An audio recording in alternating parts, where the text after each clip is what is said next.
All right, I had some technical difficulties this morning. Don't know what's going on. Let me see. I'm a little frazzled, to be honest with you. Let's see what's happening here. That's not working. Okay, well, I guess we're just going to wing it this morning. I suppose that's what we're going to have to do. All right. All right, well, good morning. Let's see, we got to wait for a couple folks to come on here. Yeah, I got a little bit frazzled this morning. My technology is not working. First, my camera stopped working. I hope I can be. Oh, my microphone's working. Looks like it's working. All right. Well, let's go ahead and get started here. First of all, let's go ahead. I'm going to activate the chat overlay this morning. So if anybody wants to jump in, ask questions, maybe make some comments, some suggestions, this is pretty much an open forum.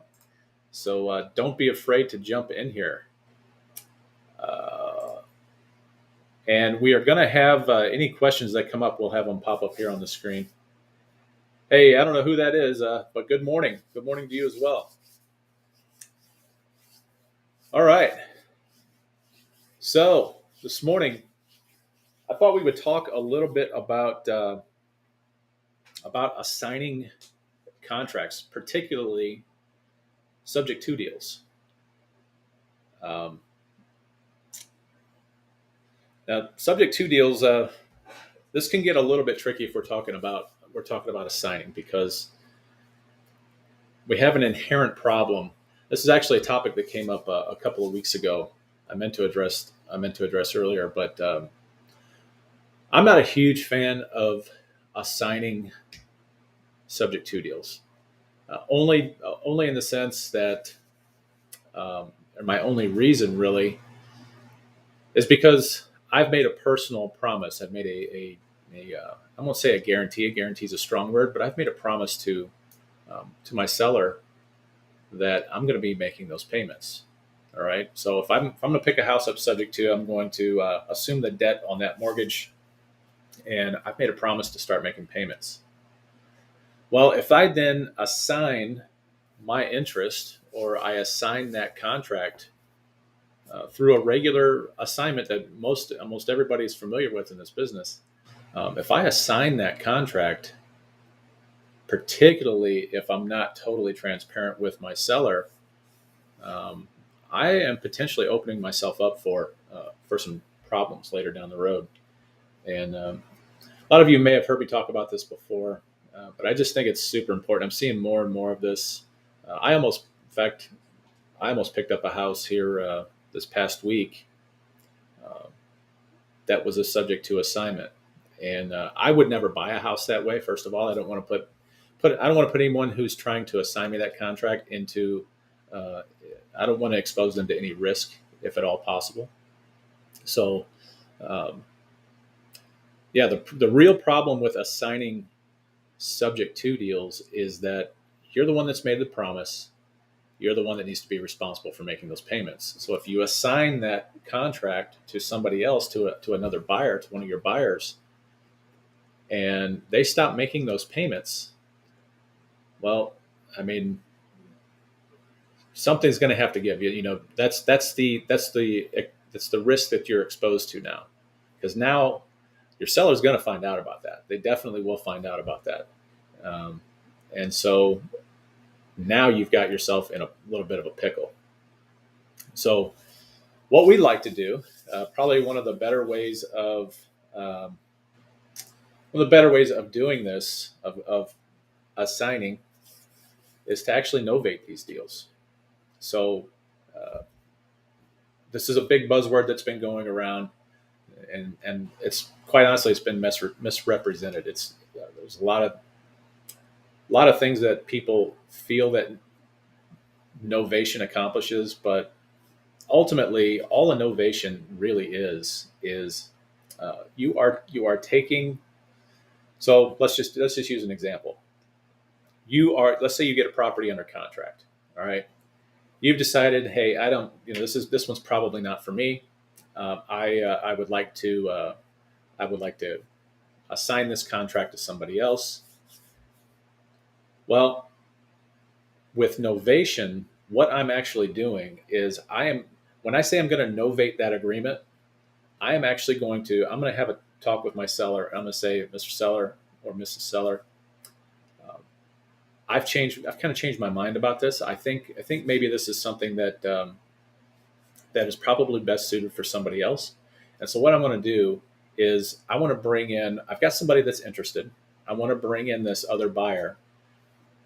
Ideally, what you want to have happen is you don't want any of the terms of that original contract to change, because what you're going to do when you novate is you are going to cancel that first contract, and you are going to then create, or your buyer is going to create, and your seller is going to sign another contract that is ideally as close to the same terms as what the original contract was. There can be some changes made there in that new contract, but essentially you are you're removing yourself from the deal. Legally, you're removing yourself from the deal. See, because if you simply assign contracts, you are ultimately still responsible for closing on that deal. Now, if this is a subject to deal, that shouldn't be too difficult to do unless you just can't afford the payments on it. So if you can't make those payments, you've agreed to close a deal in this assignment, and ultimately, if your buyer, vanishes on you or something like that, you're still required to close that deal, which means that you're going to be responsible for the terms of your original contract.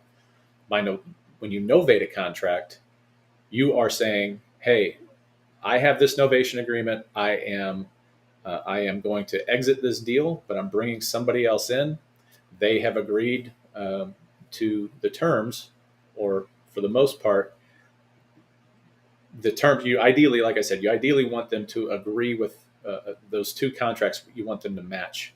Ideally, some buyers are going to have different requirements, but it's not the point. The point is you are legally removing yourself. You're novating that original agreement, and you're bringing in a new buyer. So how do you get paid when you novate this agreement? It's very simple. You get paid for the novation.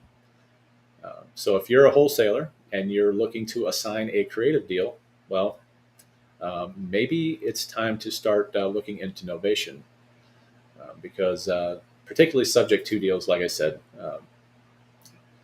What's the first thing if your buyer ever, let's say you assign that contract versus novating that contract, if your buyer, if they ultimately let's say that they get into some kind of financial trouble, well, what is the first thing that they are going to likely stop paying? If something happens, if their financial world blows up, and all of a sudden they can't make the bills, what is the first bill you think they're probably not going to pay?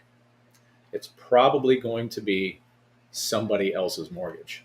And so again, you set yourself up potentially for a battle that one, you're probably not going to win, and and really it could damage your reputation and just all kinds of stuff. Um,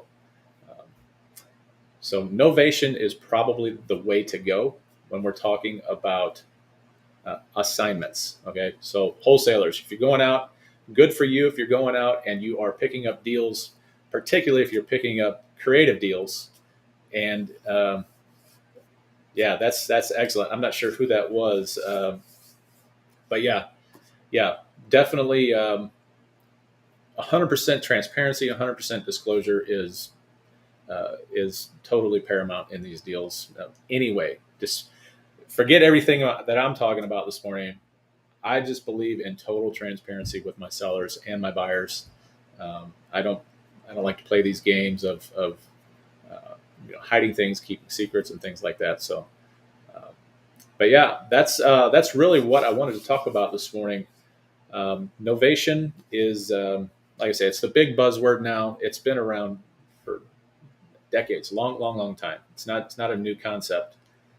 It's just recently been kind of made popular. You know, it's a big fancy word, and people like to hear it, but really that's if you've got a regular, you can still go through with assignments on your other wholesale deals. Although, quite frankly, um, if you want to be truly transparent with somebody, why not just go ahead and novate that agreement, get yourself, reduce that risk that you have. It's not that hard to do. um, I generally, I look at wholesaling in my business as a byproduct of what we do. I'm a buyer, so I occasionally I do have to wholesale a property. If I'm going to do that, why would I even take the risk of possibly uh, exposing myself to the legal system when I don't have to?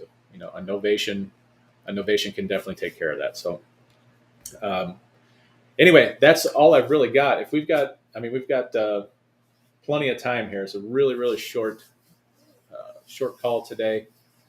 Anybody has any questions, by all means, go ahead and um, plug it into the chat. And I'm using Restream for this right now, so I can see chat. I can see chats from all over the place. So by all means, go ahead and jump in if you have any questions, or maybe you have some experience with Novation, and maybe you'd like to share that with everybody. Happy to put that out there. Uh, if you're thinking about it, anybody else that's watching, if you want to go out and check out our website, why not?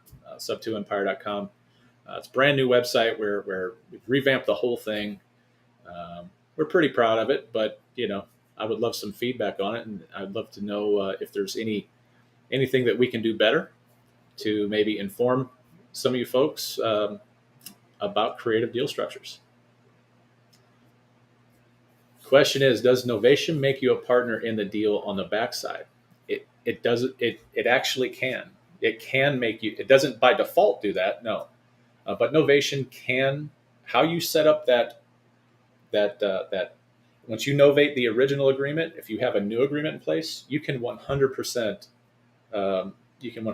include yourself on the back end of that new agreement. That's one way to be paid. Another one is just simply being paid for the novation, for bringing that buyer in. You would just get a direct payment from your buyer at that point, direct fee. So definitely, you can definitely get paid on the back end. It's probably, it just depends. So we do I'll give you a little bit of an example. So what we like to do with these is very, very similar to what you're asking. And this would be on some of those, maybe like some of those kind of thinner, a little bit thinner deals um, where there's not a lot of juice in it. So if I'm going to wholesale one of my deals, and it's kind of like it's a little bit thinner deal, what I'll do is I'll say, okay, Mr. Buyer, I'll tell you what, I'll let you into this deal for very little out of pocket. You come in, you fix the place up, you get it market ready, you get it listed. On the back end, I'm going to take a percentage of your net profits. You can do it that way. There's other ways of doing that as well. In fact, I really like using a trust in that situation, just because I can actually show when that deal goes to the closing table, I actually have the documentation that says, hey, I get, I'm going to be 20% beneficial owner. Trusts are a different animal. We'll have a discussion about those, at some point here. Maybe next week we'll talk about trusts a little bit more. But yeah, so that's a long-winded way of saying 100%. You can get paid on the back end. When you're after your buyer maybe sells that property, or when it closes, you can get paid then. It doesn't really matter. All right. I've done them where a seller put up the house and me the construction. Everyone gets paid at retail sale close, 100%. Yep. That's That's definitely another way to do it. Yeah, it's great. The great thing about it is that you can predetermine what you're going to get paid up front. Now, it can be a percentage, it can be a dollar amount, doesn't really matter. However you want to work that out with your seller or your buyer, for that matter. It can be a predetermined amount. It can be a percentage of the net sales proceeds. However creative you want to get on that. If it's going to be something that maybe your buyer is holding on to, they're gonna buy it and hold it. You can say, hey, Mr. Buyer, how about this? I'll novate my original agreement. I will bring you and the seller together. And what I'd like to do is I'd like to I'd like to be an equity partner in that deal with you. And so here, I'll novate this agreement, and for, say, I don't know, a couple thousand, $3,000, $4,000, whatever, I'll let you have this deal, but I also want to cash flow that deal with you. You can 100% do all that stuff. So, all right, what else we got? All right, I think that's going to do it. All right, guys. If you are watching us on Facebook here, feel free to plug in any questions or anything you might have in the comment section. I'm gonna buzz out of here. If you're watching on YouTube, like I said, we're streaming to multiple platforms right now. So if you're watching on YouTube, I pretty much probably maybe once or twice a week I go through it and I answer questions that are in the comment section there. But don't be afraid to leave some questions if you have any questions about this particular topic. And then what else? Oh, our live community. I'm sorry, our private community, not our live community. This is actually being streamed live in our private community. Go check out community.sub2empire.com. And it's kind of an alternative. It's basically it's a third-party resource that we use to kind of pull people into our own private community where we can talk about anything we want. We're not censored by big tech, and we can really talk about really anything that we want to. So community.sub2empire.com. If you're watching on YouTube, go ahead and subscribe to the channel. We'd really appreciate it. Give us a like, all of that good stuff. Oh, there we go. All right. Appreciate it, Mike. All right, man. You guys have a great rest of your Sunday. I will catch you later, and have a good one. Peace out.